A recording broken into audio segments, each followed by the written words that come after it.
আমার এইটাও মানতে হবে আপনাদের এবং স্বীকার করতে হবে, আপা যেটা বললেন যে বিএনপি কত বড় দল এটা এখন বোঝা গিয়েছে। সুসময় এটা কখনো বোঝা যায় না, সুসময় সবাই আশেপাশে দিয়ে চলে আসে, এটা তখন বোঝা গিয়েছে। আমরা এটা অ্যাকনলেজ করি, কিন্তু আমরা এটাও বলি বিগত 16 বছরেই এই বিএনপির এমন অনেক নেতাকর্মী ছিল যারা তলে তলে আওয়ামী লীগের সাথে নেগোসিয়েশন করে সব কিছু করেছে, তাদের ব্যবসা প্রতিষ্ঠান চলেছে, তাদের বিএনপির দলের মধ্যে নাই, প্রকাশ্যে দেখা যায় না, পদ পদবিতে নাই, এমপি মন্ত্রী নাই, গাড়িতে পতাকা নাই, এমন অনেক মানুষ আছে তারা তার চেয়েও বেশি সুবিধাভোগী। ওই মানুষগুলো এই পিছু টানটা তৈরি করে, বাধা হয়ে দাঁড়ায়। কারণ বিএনপির লাখো জনতা লাখো লাখো জায়গায় তারা আন্দোলন করেছে, তারা পা হারিয়েছে, হাত হারিয়েছে, চোখ হারিয়েছে, জীবন হারিয়েছে, সব কিছু করেছে এবং তারা মাঠেই ছিল। সার্জিসটা নায়ক হবে, আমরা সেই নায়কদেরকে সম্মান করব। আজকে সার্জিস যদি আমাদেরকে বলে, সার্জিসের কাছে আসতে চাই, আপনি বেশ কয়েকবার আন্দালিব রহমান পার্থর কথা বলছিলেন, আমি তার ছোট্ট একটি বক্তব্য উল্লেখ করতে চাই। জাতীয় নাগরিক পার্টির উদ্দেশ্যে আন্দালিব রহমান পার্থ বলেছেন, এনসিপি যে আমাদের দল, আমাদের হিরোরা যারা যুদ্ধ করেছেন, যারা এখানে আছেন তাদেরকেও বলে দিই, আপনারা জেনজিকে প্রতিনিধিত্ব করেন, জামায়াত জেনারেশন হয়ে যাবেন না। উনি এই কথাটা কেন বলছেন? আসলে জামায়াত জেনারেশনটা আবার কি? এই শব্দটি নতুন। ব্যাপারটা যখন ধরেন আপনি একটা লজিক্যাল এমন একটা জায়গায় থাকবেন যেটাকে আরেকটা কাউন্টার লজিক দিয়ে ভাঙার কোনো সুযোগ থাকবে না, তখন এই ধরনের বিভিন্ন উপমা ব্যবহার করা হয়, যেই উপমা দিয়ে দমানোর চেষ্টা করা হয়। লজিক নাই, এখন উপমাতে আসা হইল। এই একই উপমাগুলো আওয়ামী লীগ তার সময়ে বিএনপির ক্ষেত্রে প্রয়োগ করত। যেমন ওই সংসদে দাঁড়িয়ে আওয়ামী লীগ বিএনপিকে বলতো যে আপনারা বিএনপির প্রতিনিধিত্ব করেন, আপনারা জামাত হয়ে যায়েন না।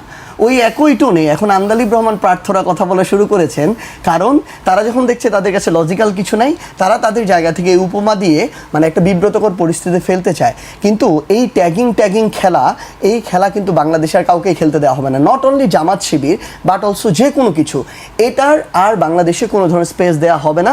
এটা শুধু পার্থ ভাই নয়, যারাই আগামীর বাংলাদেশের রাজনীতি করে তারা যেন ওই জেনজি যে বলতেছে তাদের যেন সেন্টিমেন্টটা বুঝে।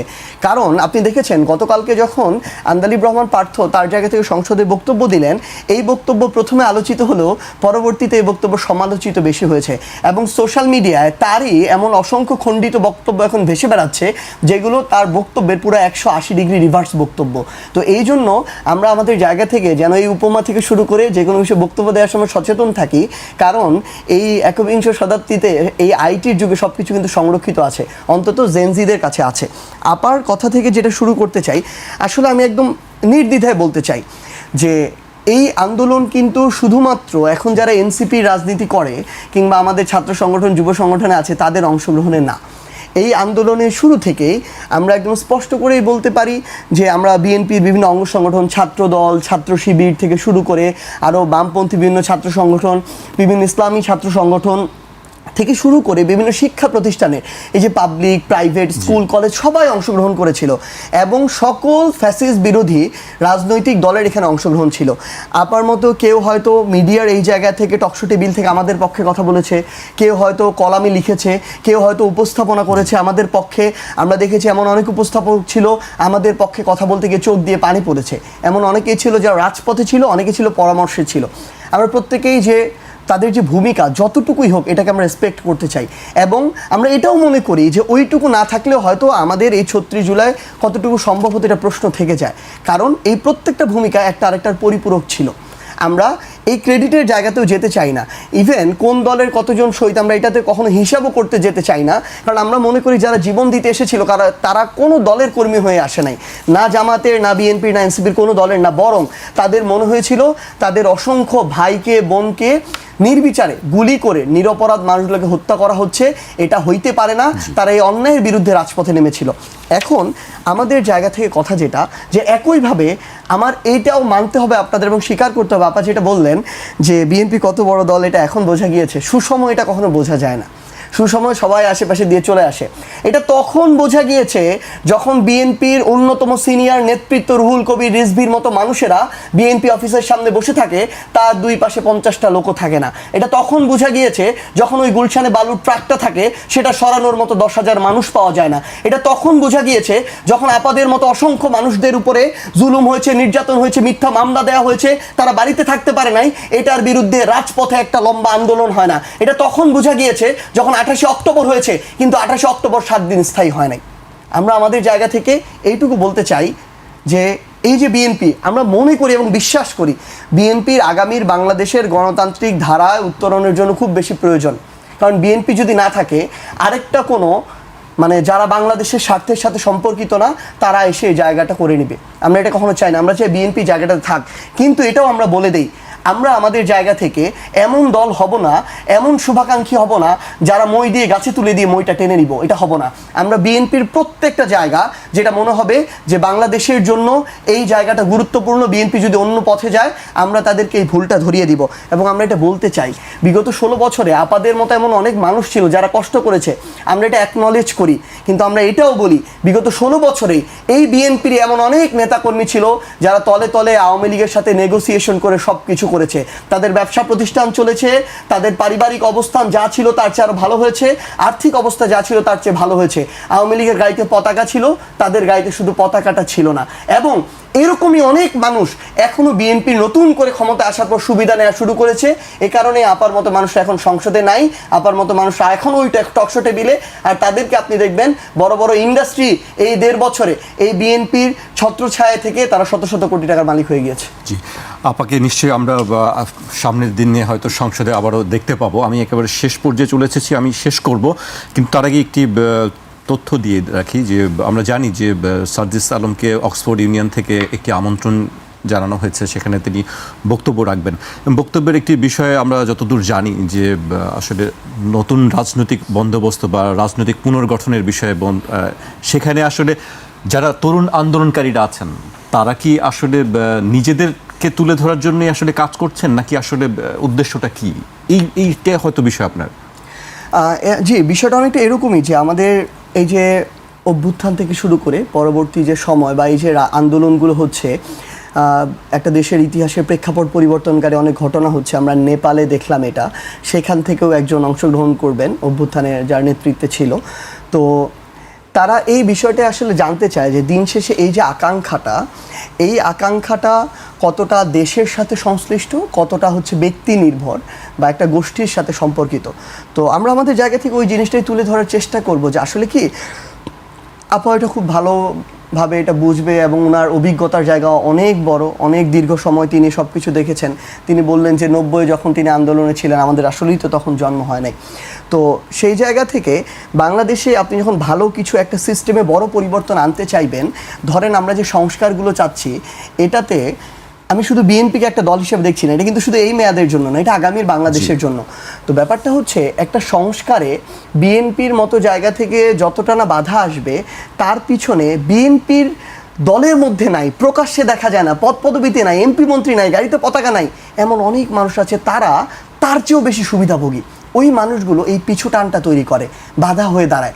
কারণ এইদিকে একজন শ্রমিক ভাই দিনে 500 টাকা ইনকাম করে, হয়তো আমার একজন মন্ত্রী 100 কোটি টাকার মালিক হবে বা 50 কোটি টাকার মালিক হবে 5 বছরে, কিন্তু ওই মানুষটা হাজার হাজার কোটি টাকা বিদেশে লুটপাট করে, জনগণের টাকা চুরি করে নিয়ে যায়। আপা হয়তো জানেও না, কিংবা বিএনপিরও অনেক বড় বড় নেতা হয়তো জানেও না যে কাদেরকে ব্যবহার করে কারা পিছন থেকে এই কাজগুলো করছে। তো ব্যাপারটা হচ্ছে এই যখন আমরা জাতীয় পরিবর্তনটা চাই, বড় পরিবর্তনটা চাই, সেটা দেখে মনে হয় যে আমরা হয়তো চাচ্ছি না, কিন্তু পিছন থেকে অনেক বাধা আসে। আমরা এইটুকু বলতে পারি ইনশাআল্লাহ আমরা আমাদের জান প্রাণ দিয়ে চেষ্টা করবো, আমরা একসাথে সকল রাজনৈতিক দল মিলে একসাথে যেন আমরা আমাদের কাঙ্ক্ষিত ওই জাতীয় পরিবর্তনটা আমরা আমাদের জায়গা থেকে অর্জন করতে পারি, যেটা আমার দেশকে পুরো বিশ্বের সামনে মাথা উঁচু করে দাঁড়াতে সহায়তা করবে। তো আপনি একটা দেশের জন্য গুরুত্বপূর্ণ পলিসি নিচ্ছেন, ওই পলিসিতে ওইখানে আরেকটা অ্যানালাইসিস হবে। আপনার যদি নিম্নকক্ষ থেকে আপনার সংখ্যাগরিষ্ঠ সাংসদের ভিত্তিতে, মতামতের ভিত্তিতে পাশ হয়ে যায় এবং ওই সংখ্যাগরিষ্ঠ পার্সেন্টেজ যদি উচ্চকক্ষে আবার থাকে, তাহলে তো ওটার কোনো মূল্য থাকে না, ওটার দরকার আছে কোনো? তাহলে তাদেরকে খাইয়ে পেলে পুষে বড় করার তো কোনো প্রয়োজন নেই। তাহলে আমরা কি চেয়েছিলাম? আমরা চেয়েছিলাম উচ্চকক্ষে পিআর পদ্ধতিতে সংসদ সদস্য থাকবে। বাংলাদেশে এই মুহূর্তে 50% ভোট যেমন বিএনপি পেয়েছে, তাহলে 50% ভোট বাকিরা পেয়েছে, তাহলে 50% মানুষ ওই উচ্চকক্ষে থাকতে হবে। তাহলে ওইটার একটা লেজিটিমেসি থাকে, ওইটার একটা প্রয়োজন থাকে এবং ওইটা নিয়ে যুক্তিতর্ক হয়ে জনগণের কাছে প্রকৃত বার্তাটা যাবে। তাহলে বিএনপি প্রত্যেকটা জায়গায়, তা আরেকটা গুরুত্বপূর্ণ বিষয় দেখেন, পিএসসির মতো জায়গা যার মাধ্যমে বাংলাদেশের সরকারি চাকুরিগুলো হয়, জনপ্রশাসনের মতো জায়গা, দুদকের মতো জায়গা, এই প্রত্যেক, তারপর হচ্ছে কন্ট্রোলার জেনারেলের যে জায়গা, অডিটের জায়গা, প্রত্যেকটা জায়গায় বিএনপি চায় তাদের সরকার বা ক্ষমতাসীন সরকার এই জায়গাগুলোকে গঠন করবে। এখানকার পরিচালক থেকে শুরু করে চেয়ারম্যান থেকে শুরু করে ডিরেক্টর সব কিছু ক্ষমতাসীন দল দিবে। তাহলে এই দুদকের কোনো দরকার আছে?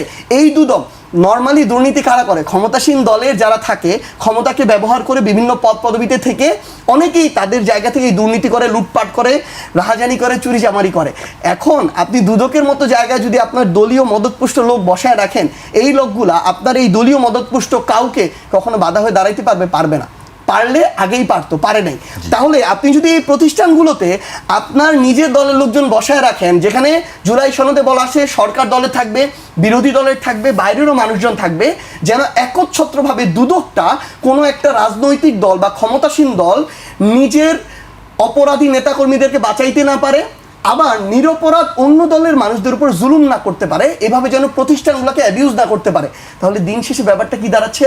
ব্যাপারটা দাঁড়াচ্ছে বিএনপি এখন তাদের জায়গা থেকে গণভোট বলেন, জুলাই সনদ বলেন, সংসদ বলেন, জননায় বলেন, প্রত্যেকটা জায়গাকে শুধুমাত্র নিজেদের জন্য যতটুকু ভালো অতটুকুর জন্য ব্যবহার করতেছে, আর যতটুকু হলে নিজেদের সার্বভৌম ক্ষমতা, স্বৈরাচারে হাঁটার পথ বন্ধ হয়ে যাবে, ওইটুকুতে বাধা হয়ে দাঁড়াচ্ছে। জি, আপনার কাছে আমি আবারও আসবো। আপা, বিষয়টা কি তাই আসলে? সার্জিস অনেকগুলো কথা বললেন, অনেকগুলো। আমি প্রত্যেকটা কথার খুব চুলচেরা উত্তর জানি, কিন্তু আমার এত ছোট ভাই যে আমি এই উত্তরগুলো ওর মতো করে দিতে চাই না, ওর মতো করে দিতে চাই না। আমি চাই না যে ওর সাথে আমার আমি সহ্য করে গেলাম এক কথায় এটা। তবে যে কথাটা দর্শকদের জন্য যে কথাটা না বললেই না,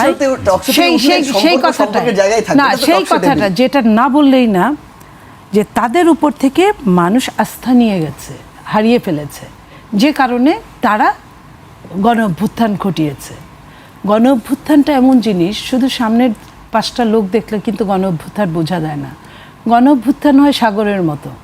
গণ অভ্যুত্থান, আমি কিন্তু সার্জিসের তখন জন্ম হয়েছে কিনা আমি জানি না, আমি গণ অভ্যুত্থানে সার্জিস যে বিশ্ববিদ্যালয়ে পড়েছে তখন আমি ওখানে, ওই গণ অভ্যুত্থানের আগে আমি ওই স্বৈরাচারের সময় স্কুলে পড়েছি, কলেজে পড়েছি এবং বিশ্ববিদ্যালয়ে পড়েছি 90-এ। তো আমি গণ অভ্যুত্থান তখনও দেখেছি, আমার জীবনে 2টা গণ অভ্যুত্থান দেখা হলো। তো এই যে গণ অভ্যুত্থান বলা হয়, শুধু সার্জিসের সামনের কয়েকজন হাতে গোনা মানুষের নাম বলতে পারবে, পেছনের লাখো মানুষের গণ অভ্যুত্থান সে জানে না। পিছন থেকে কারা তাওয়া গরম করে সেটা সে জানে না, তার জানার ওই সময় হয় নাই, তার জানার সেই বয়সটা হয় নাই, তার জানার সেই সাংগঠনিক শক্তিটা হয় নাই, কারণ সে ওই ধরনের সাংগঠনিক কাজ করে নাই। বিএনপি একটা বিশাল বড়, কত বড় দল এটা নিশ্চয়ই এই মুহূর্তে বোঝা গেছে কিছুটা। বিএনপি কেউ আওয়ামী লীগের সঙ্গে আতাত করে নাই, যে বিএনপি এত নির্যাতনের মধ্যে বিএনপি দাঁড়িয়েছিল, বিএনপির প্রত্যেকটা সেক্টরে পাহারাদার ছিল। আপনার কথা এগ্রি করছে না, মানতে চাচ্ছে না। না, ও যদি না মানে অসময় বলবে। তো আমি সেই জায়গাটাই বলি, আমি নীলুফার চৌধুরী মনি আপনাদের সাথে, আপনারা জানেন আমি 4 তারিখ রাত পর্যন্ত, দিনে 2টা 3টা, রাতে 4টা 5টা আমি টকশো করে গেছি এই আওয়ামী লীগের রক্তচক্ষুকে সামনাসামনি প্রতিহত করা। আমি আমার জায়গায় কথা বলেছি, সার্জিসের জায়গায় কথা বলেছে। সার্জিস তার জায়গায়, তার বয়সে, সে ওই বয়সে স্পার্ক করেছে, বাট আমার তো একটা বয়স হয়েছে, আমি আমারটার দায়িত্ব পালন করেছি। বাট আমি তো ওর কাছে যাই নাই যে এটা আমিও করেছি, আমাকে তুমি ভাগ দাও। আমি আমার দায়িত্ব মনে করেছি, আমি কখনোই যাইনি, যাবও না। বাট ও যদি এটা মনে করে যে আমি কিছু করি নাই, তাহলে তো ঠিক হবে না। আমি আজকে 2 বছর পরে আমি এই কথাটা বলছি, যখন এই কথাটা আসলো, আমি একজন সামনের কাতারের একজন সৈনিকের সাথে কথা বলছি। তো আমি পিছনের কাতারে ছিলাম না, আমিও সামনের কাতারে ছিলাম, কিন্তু আমার সেক্টরটা ভিন্ন ছিল। আমি ওই জায়গায় কথা বলতে চাচ্ছি, আমি একা না, বিএনপি এরকম, বিএনপির লাখো জনতা লাখো জায়গায় তারা আন্দোলন করেছে, তারা পা হারিয়েছে, হাত হারিয়েছে, চোখ হারিয়েছে, জীবন হারিয়েছে, সব কিছু করেছে, এবং তারা মাঠেই ছিল। আমার নেতা জনাব তারেক রহমান সাহেব, উনি 24 আওয়ার্সের মধ্যে উনি কয় ঘন্টা ঘুমাতেন আমি জানি না। উনাকে আমি ওই একটা চেয়ারে বসে থাকতে, আপনি বলেন, আপনাকে যদি এই চেয়ারে যদি দিনে যদি 18 ঘন্টা আপনি বসে যদি 64টা জেলার আপনি প্রবলেম সলভ করেন, এবং কোনখানে কি হবে আপনি যদি করেন, আপনার ব্রেন ঠিক থাকার কথা নাকি? আই স্যালুট হিম যে উনি ওইটা করে পারছে। আমি তারও নাম্বার চাচ্ছি না এখানে, এটাও তার দায়িত্ব। উনি রাষ্ট্রের আজকে প্রধানমন্ত্রী, উনি ওইটুক দায়িত্ব নিবেন বলেই প্রধানমন্ত্রী। তো আমি কথাটা আসছে এই জন্য যে বিএনপির উপর আস্থা হারায় নাই। যে কথাটা বলবো যে কয়েকদিন আগে আপনার সার্জিসের যে সহকারী আপনার আসিফ সজীব ভুইয়া সে যখন ডিপ স্টেটের কথা বলছে তাহলে তো তার কথা মতো ওইটাই ঠিক। NCP র মুখপাত্র। এনসিপির মুখপাত্র, আমি তো সার্জিসের কথা মতো তাহলে ওটাই বলবো যে আমরা এত আন্দোলন করেছি, এক একটা 28 অক্টোবর 2 বার হয়েছে, আপনারা জানেন কত মানুষ হয়েছে আওয়ামী লীগের অত্যাচারে, সব মানুষগুলা পালাতে বাধ্য হয়েছে। এটা কিসের জন্য? হয়তো অদৃশ্য কোনো শক্তি ছিল যারা চায় নাই বিএনপির মাধ্যমে এই আন্দোলনটা জবনিকা ঘটুক, তারা চায় নাই। বিএনপি এটা জানতো বলে বিএনপি সার্জিসের সন্তান আসুক, যে একদম আতুর ঘরের ছেলেটা, সে আসুক, তার মাধ্যমে যদি দেশ স্বাধীন হয়, দেশে যদি স্বৈরাচার মুক্ত হয়, দেশ যদি আপনার ফ্যাসিস্ট মুক্ত হয়, আমরা সেটাতেও রাজি। আমি বললাম আবারও, সার্জিস না, তার যদি আতুর ঘরের সন্তানটাও আসে, আমরা সেটাতেও রাজি ছিলাম। কেন? কারণ আমি যখন জানি যে অদৃশ্য শক্তি আমাকে চায় না, অদৃশ্য শক্তি আমার মাধ্যমে ওই সরকারের পতন ঢুকে, এটা চায় না। অদৃশ্য শক্তি 1/11 দূষর হিসেবেই তারা কাজ করতে চায়। তাহলে আমি তো এই কথাগুলো বলছি না, এই কথাগুলো আমাকে বলাতে বাধ্য করলো সে। তো এই জন্য আমি বলতে চাই, আজকের যে সার্জিস আজকে যে কথাটা আপনার সামনে এই বক্তব্য এই টকশোতে বলল, আজ থেকে 20 বছর পরে যদি আমি বেঁচে থাকি, আমি নাও থাকতে পারি, আপনি যদি বেঁচে থাকেন, দেখবেন ওর কথার অনেক চেঞ্জ ও নিজে খুঁজে পাবে। ওই 5ই আগস্টের পরে 7ই আগস্ট 8ই আগস্টে ওরা যে জিনিসটা দেখেছিল, তারপরে 24, 25, 26-এ এসে কিন্তু ওরা অন্যরকম জেনেছে। সেই দিনের ইন্টারিম গভর্নমেন্ট প্রধান যাকে আপনার কি বলেছিল মাস্টার মাইন্ড অফ আপনার রেভলিউশন, সে কিন্তু তারপরে কয়েক মাস পরেই কিন্তু সে তার টোন চেঞ্জ করেছে। এখন কিন্তু আমরা মাস্টার মাইন্ড আর পাই না। আমরা মাস্টার মাইন্ড ওই দিনও বিএনপি চুপ ছিল, কারণ বিএনপির এখানে চুপ থাকারই কথা। খালি ড্রাম বাজে বেশি, ভরা ড্রাম বাজে না। বিএনপি সব জায়গায় তার জায়গায় সব ঠিক করে রেখেছিল। আপনি যদি বলেন শহীদ হয়েছে কত মানুষ, তার মধ্যে আপনি খোঁজ নিয়ে দেখেন বিএনপির কত লোক শহীদ হয়েছে। হ্যাঁ, বিএনপি বড় দল, বিএনপির লোক বেনামে গেছে। আমি নিজে, সার্জিস কি জানে যে 3 তারিখে যখন কি বলে শহীদ মিনারে তারা যখন সারাদিন ব্যাপী সমাবেশ করলো, সব দল সবাই গেল, 24-এ 3 আগস্ট আমাকে দল থেকে আমার চেয়ারম্যান বললেন যে আমি যেন ওইখানে যাই। আমি মুখে মাস্ক পরে, আমি সালোয়ার কামিজ পরলে এমনি আমাকে কম চিনতে, তার মধ্যে মুখে মাস্ক পরে ঘুমটা দিয়ে উন্না দিয়ে আমি কিন্তু প্রত্যেকটা ছোট ছোট মিটিংগুলো, বড় বড় মিটিংগুলো ওরা বক্তব্য রাখছে, আমি প্রত্যেকটা জায়গায় কিন্তু আমার উপস্থিতি আমি দেখে সারাদিন আজকে ফার্স্ট আমি এই কথাটা বললাম। এবং ছাত্রদলও ছিল ওইখানে আরেকটা জায়গায়, খুব বেশি ছেলে মেয়ে না, ছাত্রদলের অনেক ছেলে মেয়ে ওদের সাথে মিশে গেছিলো। এটাই উপর থেকে অর্ডারটা ছিল, আর আমার উপর অর্ডার ছিল আমি যেন যাই, আমি যেন দেখে আসি কি হয়। এটাই আমি কিন্তু রাতে টকশো করেছি, দিনে কিন্তু আমি ওদের সাথে থেকেছি। সেই দিন রাতে টকশো তো সম্ভবত আপনার পান্না ছিল, যে পান্না পরবর্তীতে মারা গেল ওই যে বর্ডার ক্রস করতে গিয়ে। যাই হোক, আমরা দিনে কাজ করেছি, আমাদের কাজটাই ছিল এরকম, আমরা নেপথ্যে কাজ করব, সার্জিসটা নায়ক হবে, আমরা সেই নায়কদেরকে সম্মান করব। আজকে সার্জিস যদি আমাদেরকে বলে যে আমাদেরকে যদি রাস্তা চিনায়, এটা দুঃখজনক হবে। তো এই সঙ্গে আমি আরেকটু বলতে চাই পিয়ার নিয়ে, যেটা না বললেই না। জনগণ ভোট দিয়েছে, সার্জিস খুব কম ভোটে ফেল করেছে, ভোট দিয়েছে, ভোট দিলেই আর কয়েকটা ভোট পেলেই সে পাশ করতো, সে একজন প্রতিনিধি হতো। তো প্রতিনিধি হলে কি হতো, আমাকে যখন প্রতিনিধি করে, প্রতিনিধির কিছু ক্ষমতা দেওয়া থাকে, জনগণ এসে সব কাজ করতে পারবে না, তার প্রতিনিধিরাই করবে। তাহলে আপনার উচ্চকক্ষে নিম্নকক্ষে ওই পিয়ার পদ্ধতি হলে ক্ষতিটা কি? জনপ্রতিনিধি তো তার প্রতিনিধিত্ব করলো। হ্যাঁ, এইখানে বলতে পারে একটা কথা, যে এইখানে যদি জেনারেল ভোটে যদি পিয়ার পদ্ধতি করা হয়, তাহলে তাদের কিছু আসন বাড়ে, এটা আমি অস্বীকার করি না। উন্নত গণতন্ত্র এটা হতে পারে, এটা আলোচনা সাপেক্ষ, তারা আলোচনা চালিয়ে যাক, আমরা চাইবো এটা হলে আমাদের কোনো সে থাকবে না। বাট আগেই যদি আমি মানে অঙ্কুরেই বিনাশ করি, তাহলে তো আর আমি কিছু পাওয়ার চিন্তা করব না। আর গণভোট আর জুলাই সনদ, আমি আবারও বলছি, জুলাই সনদ নিয়ে ওই সমস্যা নাই, কিন্তু সেটাকে যে গণভোটের মাধ্যমে আসতে হবে, বিএনপি কিন্তু এটা বলে নাই। বলেছে বিএনপি আমরা সংসদে যাব, আমরা আবার এটা তুলব, সংসদে তো তুলতেই হবে, বিল পাস করতেই হবে, আমরা তুলব, আমাদের যেখানে যেখানে সমস্যা আছে এগুলো আমরা মিটায় ফেলবো। বাট সার্জিসের ওই কথাই সত্যি যে কেউ বিএনপিকে বিশ্বাস করে নাই। তাহলে আপনি যদি আমাকে বিশ্বাস না করেন, যে কারণে বলছে বিএনপি তো হ্যাঁ ভোট দিবে না, তারা তাদের বিশ্বাস থেকেই বলছে যে বিএনপি দিতে পারে না। বিএনপি কিন্তু একবারও কাউকে বলে নাই যে তুমি নাতে ভোট দাও, এটা ভোট তোমার ব্যক্তিগত ব্যাপার। তো এটার জন্য গণভোট করতে হবে, ইলিগ্যালকে লিগ্যাল বানায় করতে হবে, নট নেসেসারিলি। জি আপা, আমরা প্রায় শেষের দিকে চলে আসছি। আমি